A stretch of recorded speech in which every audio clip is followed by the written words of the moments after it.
Hello,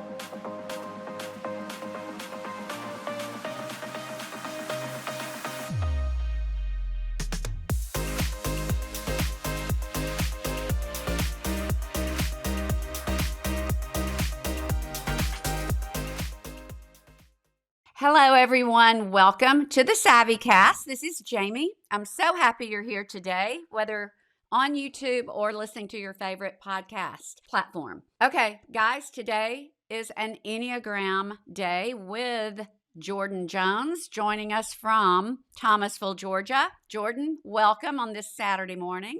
Thank you. I'm very happy to be here. Okay, today, guys, we're going to do Enneagram 8, and I am the Enneagram 8 that Jordan will be interviewing, digging deeper with. And one advantage Jordan and I were just discussing in our Enneagram series that we're doing with each number, we've chosen people in our family that we feel like signify or really represent their number. And we know each other well. Like, I've known Jordan. I watched him grow up. He's my nephew. I'm his aunt. So he knows very well this particular 8. So he can probably add some color to the conversation. So Jordan, I'm going to let you take it away because you are you're the interviewer right now. So have at it. Yeah. So if you haven't listened to the introductory podcast, we went through earlier kind of a overview summary level description of each of the 9 Enneagram types. And so now we're going to go in depth on what it means to be an Enneagram 8. And this is one of the most interesting Enneagram types on the list. And I'm very happy that I have an aunt who is an 8. And I've gotten truly, like she mentioned, like a front row seat to like just what the 8 is kind of personified. So the 8 is called the challenger. Okay. Now, this is one of the most misunderstood types on the Enneagram, especially female Enneagram 8s. These are very misunderstood because this is a type that is tough, direct, and no nonsense. And, I'm reminded one time Jamie here mentioned to me, she said, certain members of the family, they may care what others think, but I just kind of do whatever. And that right there is kind of the embodiment of the Enneagram 8. And if you find yourself in a situation where you don't understand a family member or the family member doesn't understand you, I think this is one of the ways that the Enneagram really shines. When you start to understand the Enneagram, you can see why other people in the family are the way that they are. So coming back to the Enneagram 8, the Enneagram 8 is not very touchy-feely. And this is not someone who's going to beat around the bush or kind of pussyfoot around. This is someone who's just going to kind of tell you what it is. So if you ask the Enneagram 8, how does my hair look or how does this look? I mean, be prepared because this person's going to be honest. And this is it's a very good thing to have an Enneagram 8 that who can always shoot straight with you. The Enneagram 8, as we've mentioned before, kind of has a loud volume level, or at least the way their tone can seem loud, to the rest of us who are listening. And the Enneagram 8 is in the heart triad, okay? And the Enneagram 8 can come across as someone who wants to wield power and wield control. But really what's going on is it's not so much that the Enneagram 8 wants to control other people. It's that the Enneagram 8 doesn't want to be controlled. Okay, so you should know that when you're dealing with an Enneagram 8, the Enneagram 8 is concerned about being controlled. The Enneagram 8 has a communication style that's very commanding. Okay, very. You might think, oh, it sounds like you're leading me into a battle or barking a command at me. Well, the Enneagram 8 doesn't necessarily feel like she's barking a command, but it may come across that way. Each of the Enneagram types, according to Ian Cron, the way that he puts it, is each one has a deadly sin or a weakness, something that kind of this type embodies. For the 8, it's called lust, okay? But it's not necessarily a sexual lust. Beatrice Chestnut, who's an expert on the Enneagram, PhD, she says that what this means when we talk about this lust, it's a, quote, passion for excess and intensity in all manner of stimulation. All right. So the 8 has this yearning, this hunger, this drive for excess stimulation, lights, camera, action, adventure. Okay. The 8 wants to feel all of that. When the 8 interacts with maybe a 9 or a 5, which is a type that really doesn't want to be stimulated, really doesn't want to be active, that can kind of lead to some misunderstanding sometimes. When we talk about the Enneagram, we talk about the fact that a lot of times, at least the way that the Enneagram sees us, the framework with which the Enneagram views us, is that when we were small, we had something happen to us that was a wound, that was a difficulty. And what the 8 heard as a child is the world is a hostile place where only the strong survive. Okay. And so that leads to this intensity, this I need to be big enough to stand up to the challenge type of mentality. So for those of you who might be interested, there are several biblical characters that I think are probably Enneagram 8s. One of them is the Samaritan woman at the well. If you look at her conversation with Jesus in John chapter 4, it's very direct. She really doesn't let him get away with anything, so to speak. She kind of goes toe to toe with him and keeps pushing back and asking questions. And there's this really interesting dialogue. And then St. Paul is probably an Enneagram 8 as well. A lot of people, even good Christians, have difficulty with St. Paul. I think part of the difficulty out there with Paul is the fact that he's an 8. I think so if you've struggled with Paul's tone and his directness, it may be that your issue is with this personality type more than anything else. So I want to turn to Jamie, because I think there's no better way to show you what an Enneagram 8 is than just having a conversation with one. One of the things that you don't know as a listener is that there were apparently some landscapers that just showed up at Jamie's house, and they were blowing somewhere where they shouldn't have been blowing. I'll let Jamie expound on that. But Jamie said, hang on, I got to go tell them they can't blow out there. Now, my response, so I'm an Enneagram 3, and I don't love ruffling feathers. I can be direct when I need to be, but I don't love bothering people, right? And so I will tell you, if my landscaper showed up and they were blowing in an area where they didn't need to be blowing, I'd probably just let it go and just say, you know what, those guys look hot and sweaty. I don't want them to think that I'm a jerk. Jamie actually got up out of her seat and was like, and I don't know what the conversation was, but she stopped them from blowing where they didn't need to blow. So I think that's a really good example of an Enneagram 8. And to the rest of us who aren't 8s, that might seem strange. Why don't you just let it go? Just let it go. But so now we want to talk to Jamie a little bit and go back and forth and get inside her head. What is the Enneagram 8 brain, or maybe more accurately, what is the Enneagram 8 gut? What is the Enneagram 8 heart feel and think? Okay.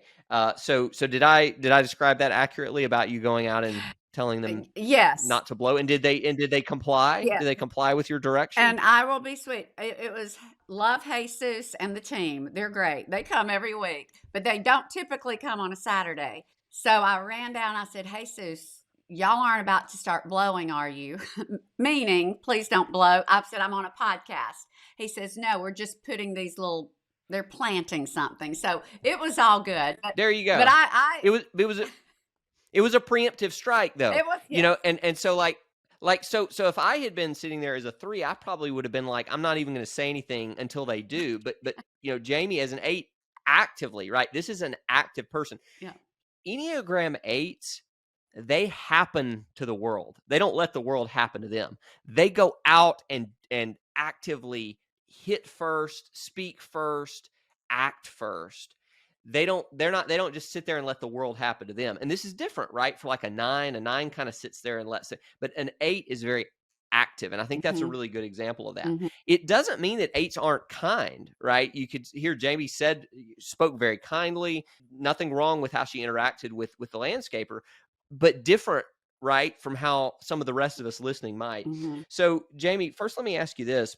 What do you think the Enneagram has done for you in terms of knowing yourself better? Like once you figured out you were an eight, what has that meant to you? Well, and Jordan, thanks to you for helping introduce the Enneagram and an understanding of it and a journey of testing within not only my life, but our family structure. It has been so beneficial. I've always known or felt that I was different from a lot of other people in the way that I handle conflict, issues that might arise. I've always seen, I'm a little different from the majority in that. Mm-hmm. And especially in Zane's family.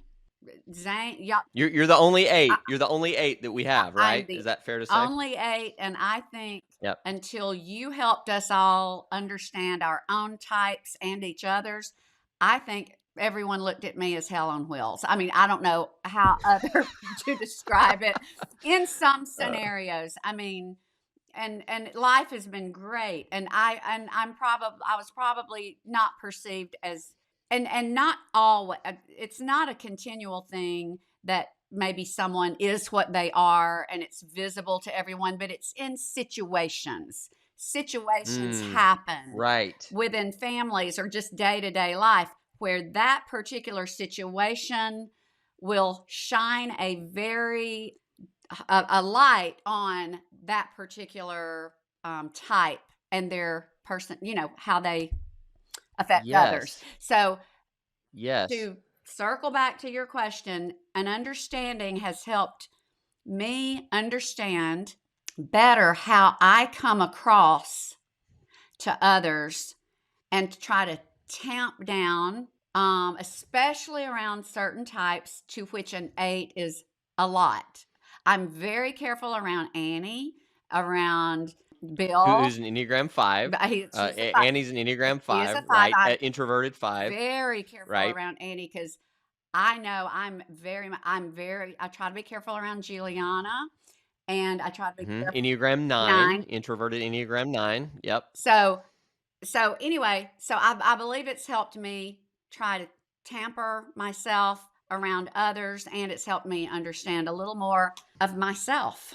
Yeah, that's a great response. I think any system, whether it's the Enneagram or otherwise, that can help us do some self-reflection and also start to just think, okay, I'm interacting with that person over there. I need to modify my behavior a little bit. Okay, here's a different person. Let me modify a little bit differently. I think that's really, really, really selfless and healthy to get in the habit of doing that. Let me follow up on something you said that was really interesting. You said sometimes situations can expose our Enneagram type. Can you think of one of those situations, maybe with our family, where a situation happened and the way that you reacted was very different from the way that everyone else reacted, and it exposed our differences, and you kind of looked around and realized, oh, I'm in the minority here. Why isn't anyone else reacting the way I am? Okay, this is a very comical joke that almost backfired. As you know, our sweet Mimi and Paul T, Zane's parents, your grandparents, my parents-in-law, they always play an April Fool's joke. Always. The dog, who's 12 is pregnant and just had puppies or something. And finally, we think we've caught on and we're never going to be fooled. Well, this last year, and this exposed my eight, and they knew that it would, and it almost backfired. And your mom was in on it. Mimi and Paul T are in a very nice assisted living, but the only issue has been the food. And the food has not been good. Well, I've been wanting to tackle that one from the beginning and, insert myself because, they're paying a lot of Mm-hmm. money. Well, on April Fool's, I think your mother is the one who sent the text. I can't remember. that Paul T, they had appointed him to try to make positive changes with the food.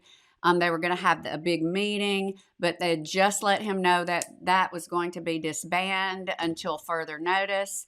And I had not finished that text till I was Googling who is the manager of their name of their assisted living. And then I was looking on Facebook to see if he was on there. And I was about to really throw down, name the place, call the manager, find out who is in charge, and what were we going to do before the whole world knows that you are not preparing good, healthy meals for these fabulous residents. Well, Yeah, so basically it came, the April Fool's joke was that it came to a head and Paul T's been fired from this, and so you were going to insert yourself into that and say, okay, who can I take out back and give a whipping to? Like basically you were going to pull out the guns. right. And then I was typing all of this, and then right before I found who to contact, I was about to contact him. They pressed very quickly, April Fools.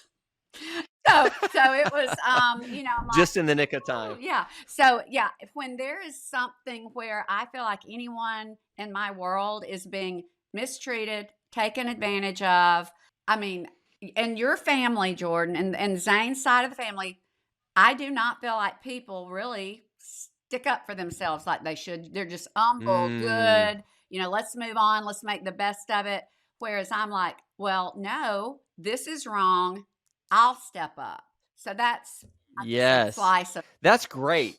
Yeah, that's great. And I think you did something really good there. You identified how you are kind of the only one in the family that kind of punches back like that. Because I'll just say, I'm sitting here, I'm an Enneagram 3. I'm a self-preservation 3. When you're describing this situation to me, Jamie, it makes me tired. And I'm an energetic guy, but it makes me tired to think about injecting myself into a controversy at an old folks home about food, and then having to deal with communicating with people and emailing them and ticking people off.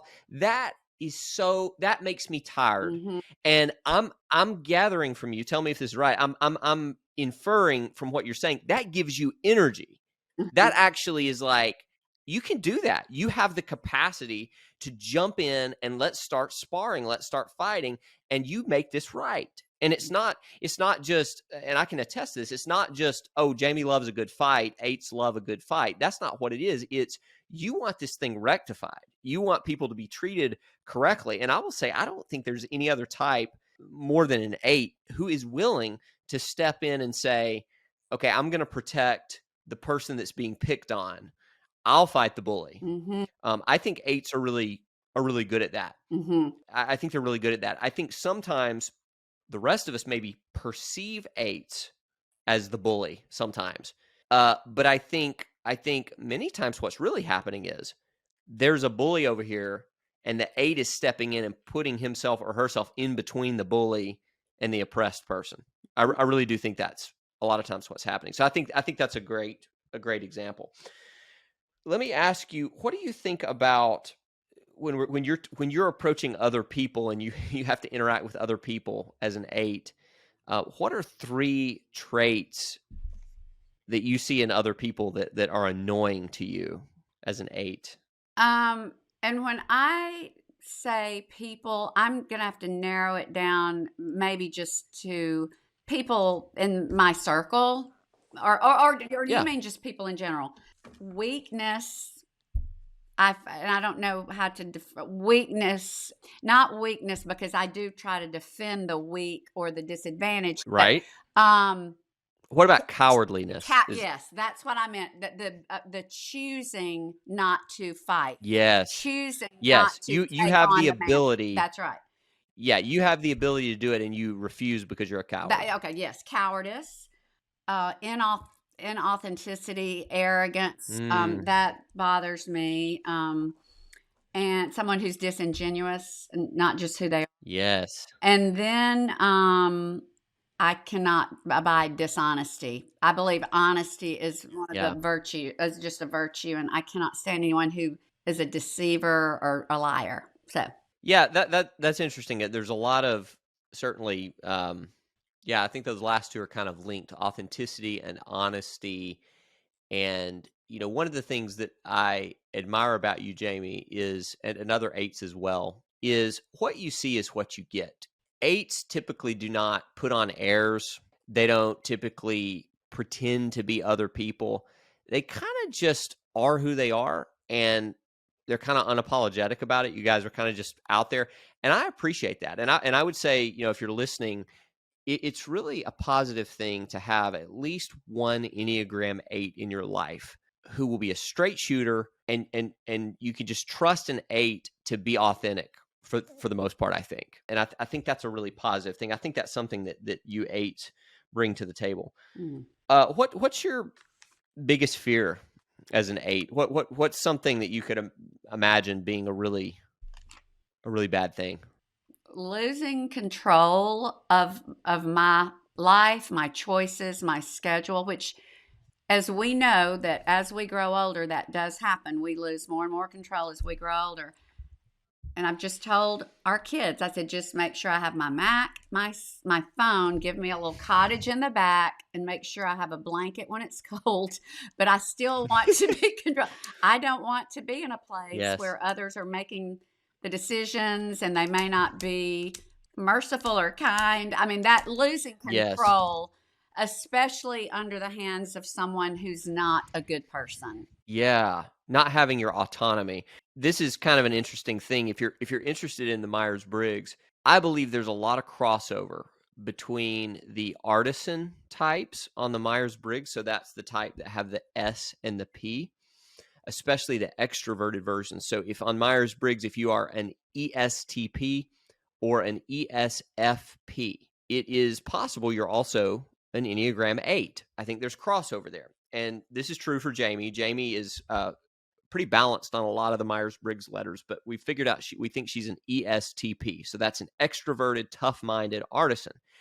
And there's a funny internet, I guess it's a site somewhere that talks about what is the hell for each Myers-Briggs type. And for the ESTP, which is what Jamie is, and I think this applies to an 8 as well, the Enneagram or the Myers-Briggs or Enneagram hell for that type is you are completely paralyzed and can't say a word. Mm-hmm. In other words, you've lost control of everything. You're Mm-hmm. 100% dependent. Mm-hmm. You're 100% at the mercy of everyone else. And if that scenario, of course, that sounds pretty bad for all of us, but there are some types that would say, well, that sounds bad, but I'd be okay. Well, to an 8 or to an artisan, that's hellish. Mm-hmm. To be totally stripped of all autonomy, all control. And so that's really important when we're dealing with Enneagram 8s in our lives. We need to know that if we step on their ability to control, or if we take away some of their autonomy, we may not realize it, but we're kind of putting them in hell. A funny thing that happened, Jamie, you probably don't even know about this. I don't think I've ever told you, but a few years back, we were eating breakfast, near y'all's property. And I was sitting, it was 4 of us were at the table, and I was sitting at the table. Zane was across from me. Jamie's husband was across from me. Jamie was just to my right, and then my wife was to my left. And so each of us had coffee, okay, brought, and it was kind of a small table. So the coffee was placed on our right-hand side. So I had my coffee to my right, which was close to Jamie's area. And then Jamie had her coffee on the right. And it didn't take long for, I noticed Jamie kind of intuitively started kind of getting, like at one point she said, "Oh, is this my coffee right here?" And I had to say, "No, that's my coffee." It was like Jamie as an 8 was expanding her territory at the table and trying to figure out where's the line, and let me make sure I'm not losing control of my coffee. No, that's my coffee. And I think that's really funny. I think that's kind of embodies the 8. There's this constant, even subconscious fear that, oh, I'm going to lose control. I'm not going to be able to have what I need at the moment. I'm not going to be able to happen to the world. The world's going to happen to me. I'm going to be paralyzed, and things are going to happen to me, and I'm not going to be able to, Mm-hmm. to deal with that. So I've got a couple of scenarios well, first of all, let me ask you this, Jamie. What do you think is the best advantage that an Enneagram 8 brings to the table? Or maybe put another way, what do you like about being an Enneagram 8? Jordan, that is a great question because there are things that I don't like, but there are definitely things that I love about being an 8. And I love being able to speak up in situations where I feel, and others probably feel too, that someone needs to speak up, but nobody wants to. I love that Mm. I'm not only happy to do that, I want to do that. So I feel like there are scenarios where in my group that sometimes because I'm an 8, I might be a little much. Those are the times I get to shine. Everybody's like, "Yay, Jamie took care of it." Yes, yes. Jamie, whoo, let's chalk one up to Jamie because Yay, I didn't have to do it. yeah, Somebody else did it. yes. So that is a big advantage that I do enjoy when it pops up. Yeah, and that can be a real contribution to the world. There have been times where Annie and I will be traveling, or we'll be somewhere, and something will be off, something will be wrong. I'm going to ask you a question in a minute that's related to that, but something will be a little bit off, and Annie and I can just look at each other. She's a 5, I'm a 3, and we know as long as there are at least 15 people who are also experiencing the same thing, we know that we will not have to make a move because that eight is going to pop up and fix it. And you know what? We'll applaud at the end of that. We'll applaud and be grateful that we didn't have to do it. Mm-hmm. My Enneagram 5 wife will be grateful that she didn't have to expend the energy. And as an Enneagram 3, I will be grateful that I didn't have to tick everybody off. You get to be popular. To be the squeaky wheel. Yeah, I get to be, oh, look, yeah, great. Well done. So along that line, that there's this funny scenario that you and I, Jamie, have talked about a lot. And I think what we're going to try to do, just, to give you all a little preview, I think we're going to try to ask each Enneagram type that we have on here. We're going to try to do all the types, and we're going to try to ask each person this same question to see what the reaction is. And I think it will be intriguing to see the different responses. So here's a scenario. I want you to imagine this scenario. You're in a movie theater, okay? And we know movies cost a lot these days. So you spend a lot of money. You got your popcorn, you got your Coca-Cola, you got your Twizzlers or whatever you like. You're with your friends and you've been really excited about this movie. This is a big movie. You're in the theater, you're seated, you've got everything, you're all set. And you're just starting to kind of sink into the cushion. And the movie starts, the preview's finished, the movie starts, and it becomes obvious pretty quickly that there's a technical glitch, and the video quality is just a little bit blurry. It's a little bit off. It's not awful. You can still see what's going on, but it's a little bit off, okay? Everybody knows, how do you respond as an Enneagram 8? And Jordan, I just will say this is when I knew without a doubt that I was an 8 because this scenario was on a podcast where this person that was the guest was an 8. And she said this is when she knew because her response was mine and that typifies an 8. There is no question. There's not, I might have done this, the immediate, no thought given. I would be out of my seat. Oh, I'll be back. I'm going to find the manager. We got to fix this. There's no, what do y'all think? I mean, I would just go find who's in control, tell them, hey, can you fix this pretty quickly? That's easy to me. I don't understand what other option there is. I really don't. I don't know what else you do. Do you sit there and put up with it? Do you talk to someone who can't do anything? No, you find who's in charge and you tell them to fix it. That's their job. Okay, That's all they're there for is to fix. That's all they're there for. That's all they're there for. So let me ask you a question. Why not just put up with it? Because we've paid money. We've gotten people have gotten sitters, whatever. We're there to see a movie, and if the movie's not right, there's someone who that's their job is to make sure the movie is right, and that's what they get paid for. And if the movie's not right, they need to know immediately and they need to fix it. That's just okay. All right. That's fair. So let's take this one step farther. You go out and you find the manager, and well, first of all, you go out to where the concessions are and you say, I want to speak to the manager. And a 20-year-old is standing there and he said, well, I'm the manager. and you say, okay, the video is blurry in there, in auditorium 17, and can you fix it? And he kind of looks at you like, why are you bothering me? I'm trying to take care of other stuff. And he says, well, you know what? That theater has always been that way. There's nothing I can do about that. Okay. And this is, And you can tell he's blowing you off. yeah. You can tell he's blowing you off. And this is where, and I would love to hear from other eights. I would love to be on a panel of eights to see if this is representative of everyone. I would go out there, and I always start nice, always. And, try to, hey, but there's going to be some urgency. Hey, the movie we're paid, we're sitting there, it's the beginning role. And as long as they're cooperative, like, hey, let me go fix it. Okay, good. We're good.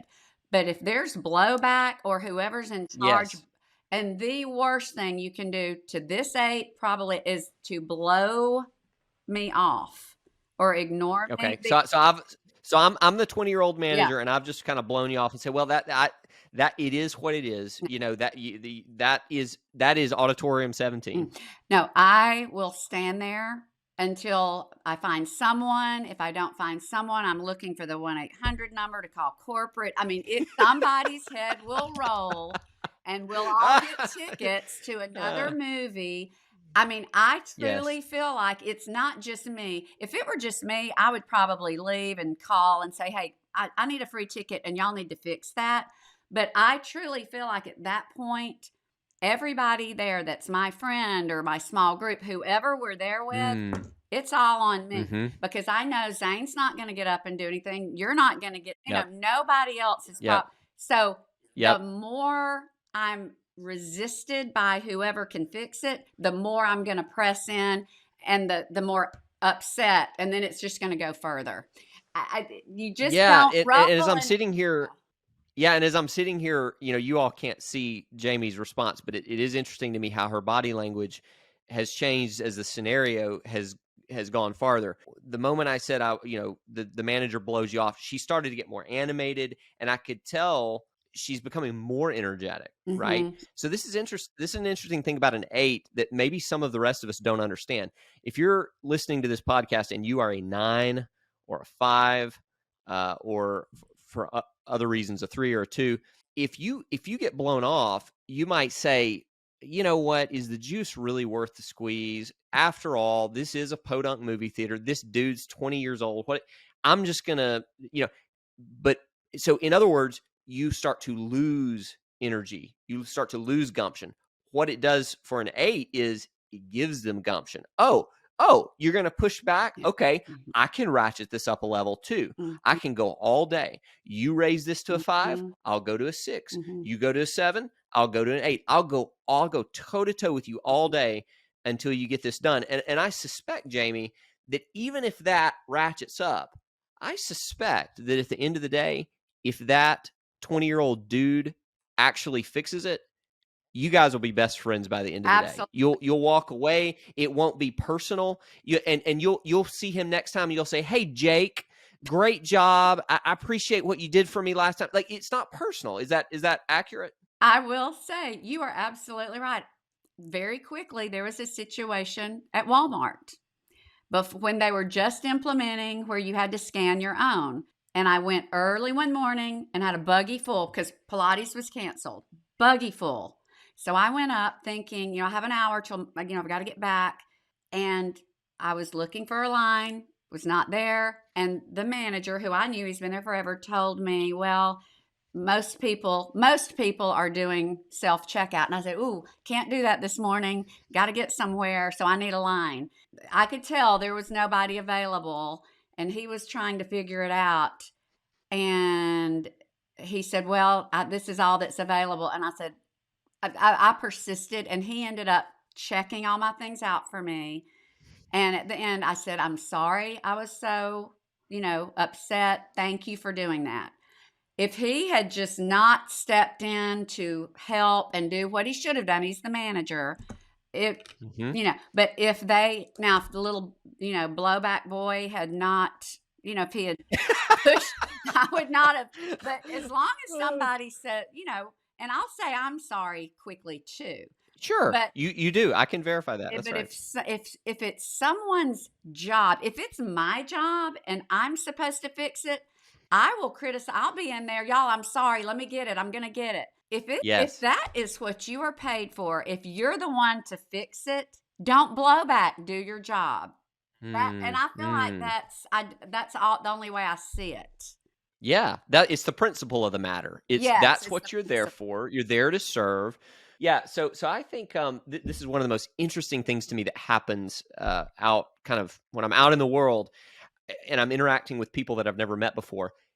Oftentimes, the people that kind of have a cold or a tough looking exterior, especially women, because I think it these are misunderstood people, these Enneagram 8 women, when they have cold and kind of tough exteriors, once you kind of get through that and have a conversation, these are like salt of the earth people. And I think you can see that. Like at the end of the day, it's like, yeah, she might be kind of cold. I might have to like ask, like, hey, can you help me with this or that? And at the end of the day, an 8 will make it happen, make it work, and you might actually build a relationship. And I find that it's often with the people who aren't maybe the sugary sweetest, right? When I first meet them, who tend to be the most genuine, the most authentic, the most, oh, you might actually give me the shirt off your back, Mm. once we get to know each other. And I think that's something, there's really something to be said for 8s. And I think those scenarios kind of show you all what an 8 is, even better than a book can. And Mhm. that's why I think going through with each type is a very positive thing. So I think that's great. I think you've given us a great, upfront experience for what it's like to be in an 8 body. Yeah, yeah. And because I feel like unless you have more questions, I feel like we've sort of given a good overview. But I feel like as my particular 8 type, and I would love to hear from other 8s, when things are going great, I feel like I am just as happy and welcoming and warm, but it can turn on a dime if someone if someone challenges when they don't have a basis or they are Mm, just I'm the nicest and the most generous tipper to waiters and waitresses if they're doing their job and they're kind, but if they have an attitude and then they fall short, it's when you're not doing what you should do and other people are being affected by it that I feel like an mm. 8 feels the responsibility and has the energy to step in. Well, I'll tell you what we'll do. We are going to end this episode. Jordan, thank you for the interview. And I hope everyone watching and listening, you will let me know. Reach out via email if you had any insights, questions, or comments on this episode. I would love to hear from you. Always feel free to reach out, and I can also get any of that information to Jordan as well. Jordan, thank you for this episode. And until next time, everyone, have a fabulous rest of your day. Hi, everyone. I hope you enjoyed this episode of the Savvy Cast. If you'll take the time to rate, review, and subscribe on iTunes, that would mean so much. As always, thank you for listening and have a blessed day.